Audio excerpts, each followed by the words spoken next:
Hola, buenos días. A partir de ahora iniciamos con lo que es nuestro segundo parcial. El primer parcial, hasta donde vendrá su examen, es hasta el proceso legislativo: iniciativa, discusión, aprobación, sanción, publicación e iniciación de la vigencia.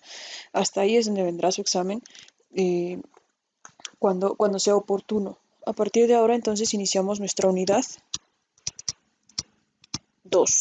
Nuestra unidad, debes realizar obviamente la separación correspondiente para que tengas tus temas en orden.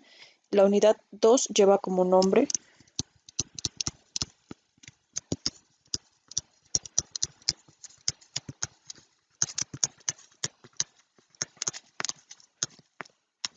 nociones básicas del derecho.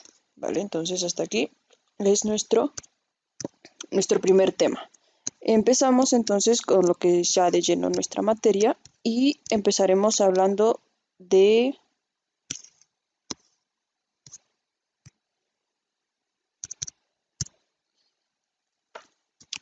el tema número 1, que es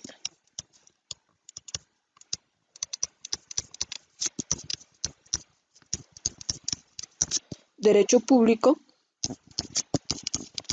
y derecho privado. La división entre estas dos ramas del derecho, o estas dos clasificaciones extensas del derecho, se da en la antigua Roma. Esta clasificación se da al tipo de relación que regula. Por ejemplo, no es lo mismo regular una situación entre dos personas simples, normales, que regular una relación entre el Estado, que es un ente enorme, grande, superior, con una sola persona, o entre dos instituciones, por ejemplo, o entre dos países. Entonces, con base en ello es donde se da la diferencia entre lo que es el derecho público y el derecho privado. Esta clasificación a lo largo del tiempo se ha ido perdiendo, dado que las pautas en las cuales se maneja la sociedad han ido cambiando a lo largo del tiempo. Entonces, la diferencia que tenían los antiguos romanos entre derecho público y derecho privado ya no es la misma que se utiliza, o ya no es igual la situación jurídica que se utiliza de manera actual. ¿Qué es el derecho público? El derecho público va a regular las relaciones de una persona con el Estado, o viceversa. ¿Sale? Por ejemplo, cuestiones relacionadas a las votaciones. Las votaciones, ¿quién las realiza? Pues una persona. ¿Para qué? Para elegir algo relacionado con el Estado, un gobernador, un presidente, lo que sea. ¿Sale? Entonces, a eso se enfoca lo que es el derecho público. Y el derecho privado regula la relación entre dos personas. ¿Sale? Es una, es una relación un tanto más particular. En relación a esto, al derecho público y al derecho privado, existen ramas que se enfocan exclusivamente al derecho público, que pueden catalogarse dentro del derecho público, y hay ramas que pueden catalogarse dentro del derecho privado. Por ejemplo, el derecho internacional es perteneciente al derecho público. Derecho internacional se encarga de regular las relaciones entre los países, así de manera general, mientras el derecho privado, por ejemplo, el derecho civil,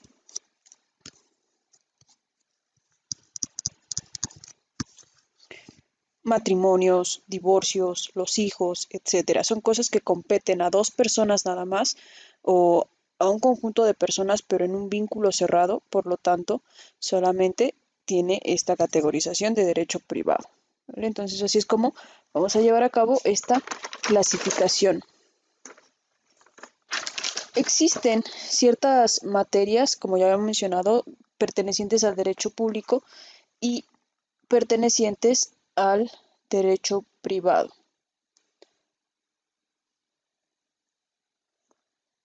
Empezaremos a hablar de diferentes ramas con base en ello, y les recordaba al principio que con base en las situaciones que se han estado viviendo actualmente, ya no es ya no es solo esta clasificación de derecho público y derecho privado. Ahora hay otra clasificación específica o primordial llamada derecho social, que es una rama extensa también del derecho. Derecho en general, público, privado y social. Dentro de este derecho social,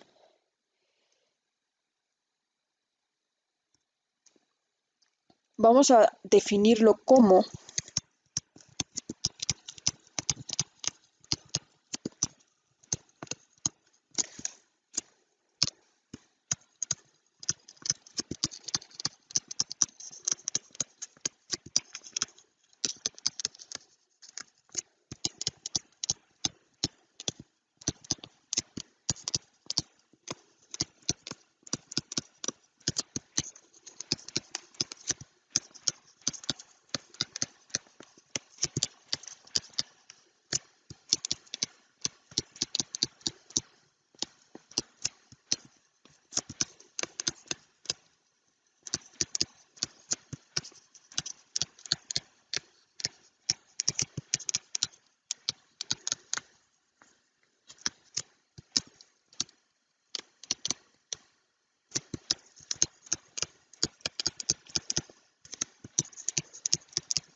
vamos a definir de esta manera. El derecho social es una parte del derecho en general que dice que se va a encargar de proteger a las personas con diferencias marcadas, es decir, donde existe una persona o un ente que es mucho más relevante o tiene las características de tener mayores recursos o una mayor capacidad para poder defenderse, y del otro lado hay una persona que no tiene esa capacidad, ya sea financiera, ya sea por grado de estudio o por cualquier otra situación, ¿sale? Y lo que va a tratar el derecho social es que va a regular esa situación a fin de que haya equidad y justicia social. Como primera actividad, dado que aquí estamos hablando de esta palabra de equidad, necesito que me investigues cuál es la diferencia entre equidad e igualdad, que ojo, no es lo mismo. Lo que aquí busca el derecho social es equidad, no igualdad. ¿Por qué no utiliza la palabra igualdad? ¿Qué tiene de diferente equidad e igualdad? Ojo, quiero la diferencia, no quiero que me digas equidad es esto, esto y esto, e igualdad es esto y esto y esto. No, quiero que me digas, pues la equidad se diferencia de la igualdad en esta parte. ¿Sale? Entonces esa será tu primera actividad. Entonces, ponle pausa, haz esta actividad, ya sabes, para que quede todo en orden en tus apuntes y yo continúo. En relación a esto, nos marca de lo que es lo relacionado a la equidad.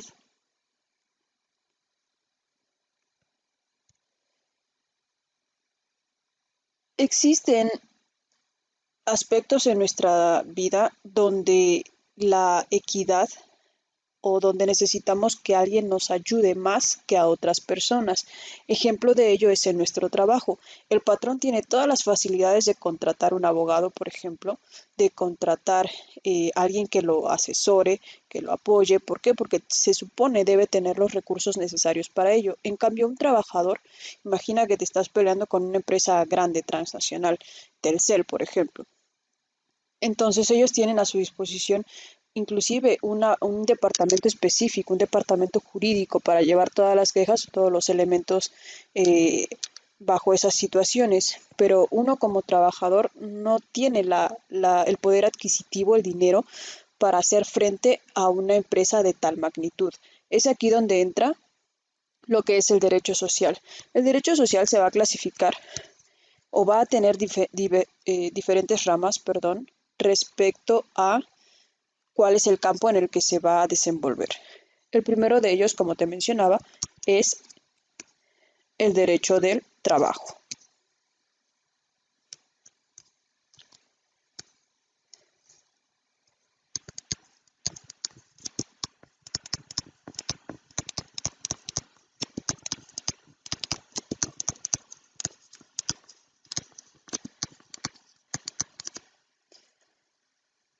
La definición que vamos a tener de esto será la siguiente. Conjunto de normas jurídicas. La mayoría de derechos que vamos a estar viendo inicia de esta manera, conjunto de normas jurídicas. ¿Sale? ¿Por qué? Porque es un conjunto de leyes, no solamente es una ley, son varias leyes las cuales se encargan de regular determinada situación. Entonces, la definición empieza por conjunto de normas jurídicas que regula las relaciones obrero-patronales,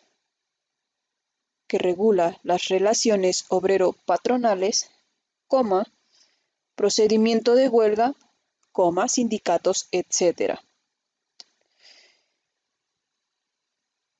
Obviamente en cada país la legislación es diferente dependiendo cómo es la forma de proceder de sus individuos. Por ejemplo, aquí en México, cuando hacemos una huelga, ¿qué es lo que hacemos? Pues destruimos instalaciones, dejamos de trabajar, empezamos a deteriorar nuestra fuente de trabajo.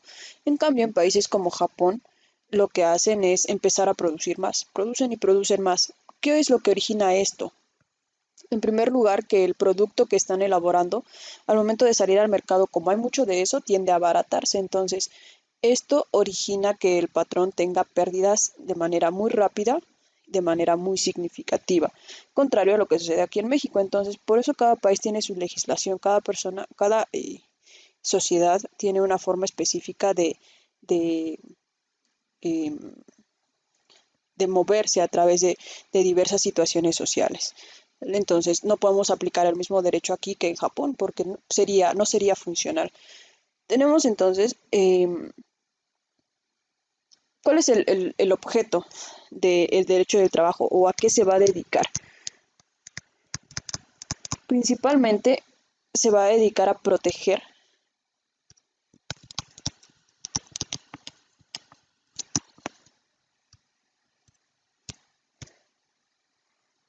el trabajo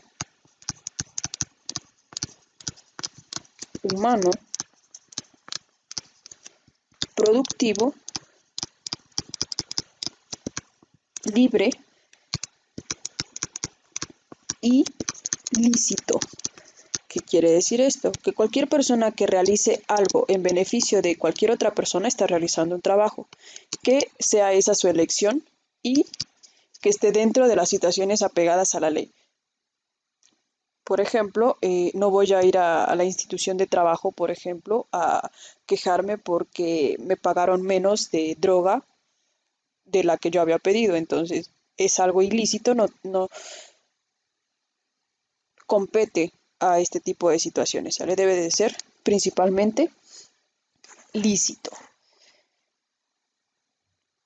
El derecho laboral, o también llamado derecho del trabajo, como ya vimos, es una rama del derecho social y pretende proteger a la parte vulnerable en esta relación de trabajo, en este caso, el patrón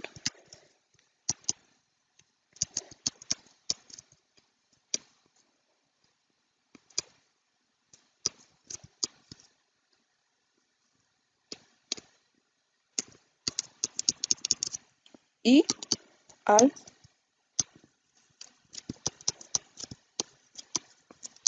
trabajador, ¿sale? ¿A quién va a apoyar más en esta relación? No quiere decir que al patrón no lo va a tomar en cuenta o, por ejemplo, si llegan algunas pruebas, pues no se las va a admitir o algo por el estilo. No.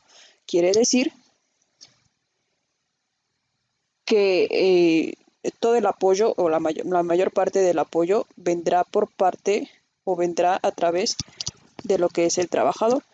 Que si el patrón dice cierta situación, es el patrón quien debe justificar. ¿Sale? Todo lo dicho por el trabajador prácticamente se toma como cierto. El patrón es quien debe desmentir o afirmar ciertas situaciones. ¿Sale? La carga de la prueba prácticamente la tiene lo que es el patrón. ¿Por qué? Porque se entiende que el patrón es la parte fuerte de esta relación, mientras que el trabajador es la parte débil o la parte que carece de ciertos aspectos, ¿vale? En México, la primera vez que se hizo mención acerca de los derechos laborales fue en la Asamblea Constituyente, ya sabemos porque lo hemos visto en historia, o debieron de haberlo visto en historia, una asamblea constituyente es la unión de personas para crear una nueva constitución federal y la asamblea constituyente del año de 1917, específicamente establecida en el artículo 123 constitucional, el cual prevalece hasta nuestros días. ¿Sale? Entonces, en nuestro país, el principal artículo relacionado a las cuestiones laborales es el artículo 123 constitucional del año de 1917, cuando fue creada. De manera específica, la Constitución fue creada el 5 de febrero de 1917 en la Asamblea Constituyente. Esta Asamblea Constituyente se reunió el 1 de diciembre de 1916 y terminaron de elaborarla el 5 de febrero de 1917, ¿vale? Bajo la presidencia de, en ese entonces, Venustiano Carranza.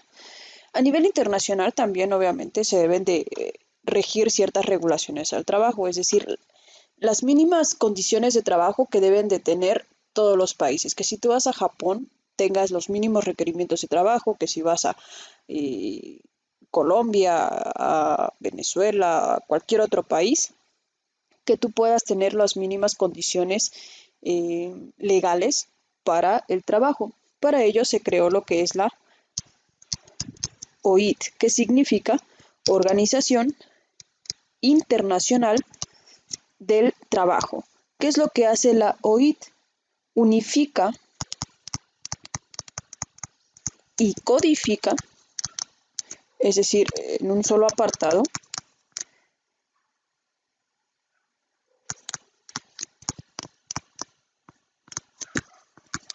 las normas de trabajo, ¿sale? Es decir, los mínimos requerimientos que todo empleado debe tener al momento de conseguir un empleo, ¿sale? Entonces, hasta acá dejamos lo que es el video del día de hoy.